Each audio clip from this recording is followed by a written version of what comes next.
We are in our flag storage unit at the State Historical Center in Lansing, and we've just pulled out probably, in my opinion, one of the most well-known flags in our 240 battle flag collection. This is the flag of the 24th Michigan Infantry Regiment.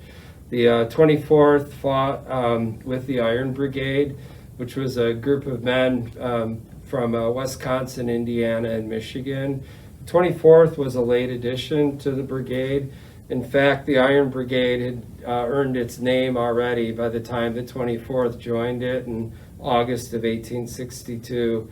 And of course, they were given the name the Iron Brigade because it was said that the men of that unit literally fought like men made of iron.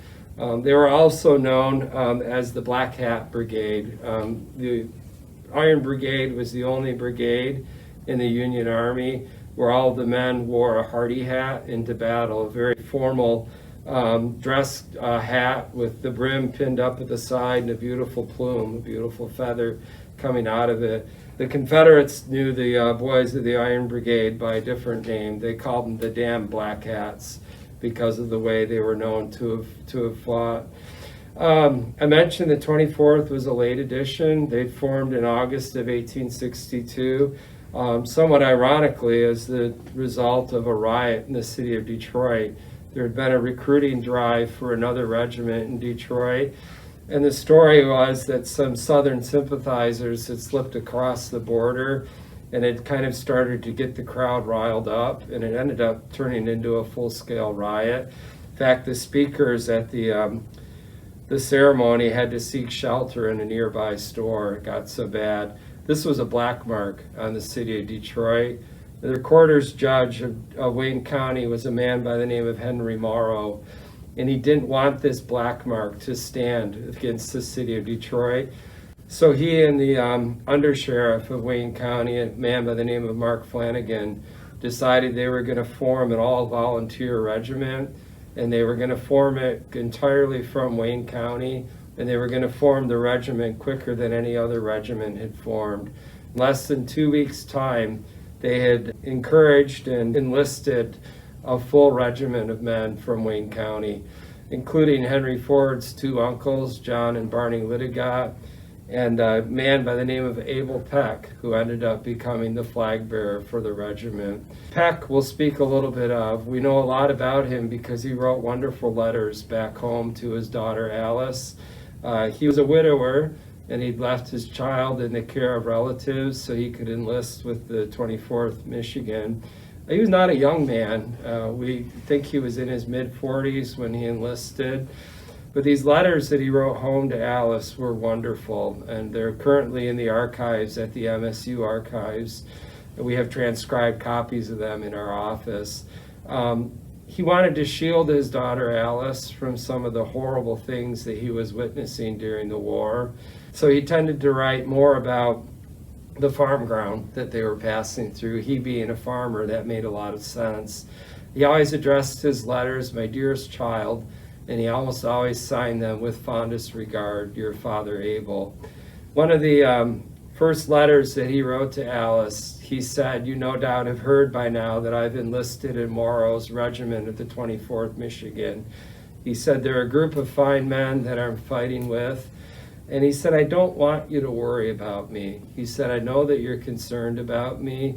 But he said in the letter that even if I should be killed, I should think that the honor of having a father die in the defense of his country would far outweigh your loss.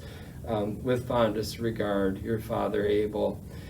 At one point, Peck, early in the summer of '63, wrote a letter home to Alice, and he said, "We think that we are going into a fight fairly soon." The fight he was referring to was Gettysburg, Pennsylvania, July of 1863.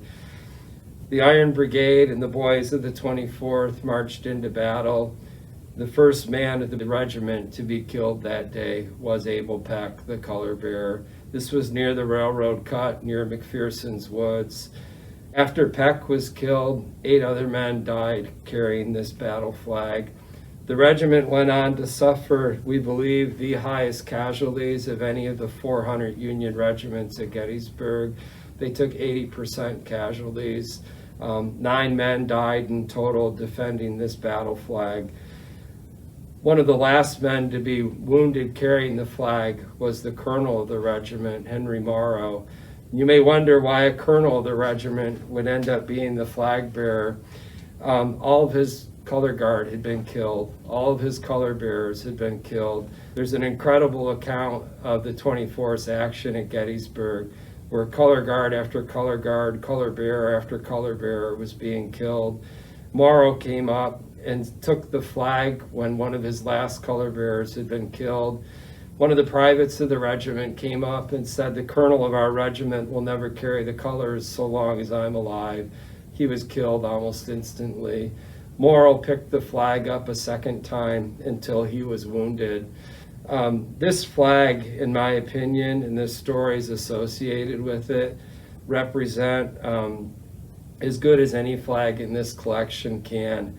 The incredible emotion that the boys held for their colors, for the flags. You can see there's just what's left of the flag here. Originally, this flag, when it was commissioned, would have taken up the whole size of this pallet that it's laid on. We're left with now about a third of the flag. You can see many of the embroidered stars have been shot off. The staining towards the bottom of the flag in what we sort of refer to as the human zone, the part of the flag that would have been exposed to the body. You can see the dark staining here. And we have absolutely no doubt that much of the staining you see, especially on this bottom red stripe, is from the blood of some of those 9 boys that were killed carrying this flag at Gettysburg. This, by the way, originally was produced by the Tiffany Company. Tiffany actually manufactured flags or contracted out to other companies to have flags produced under their company name.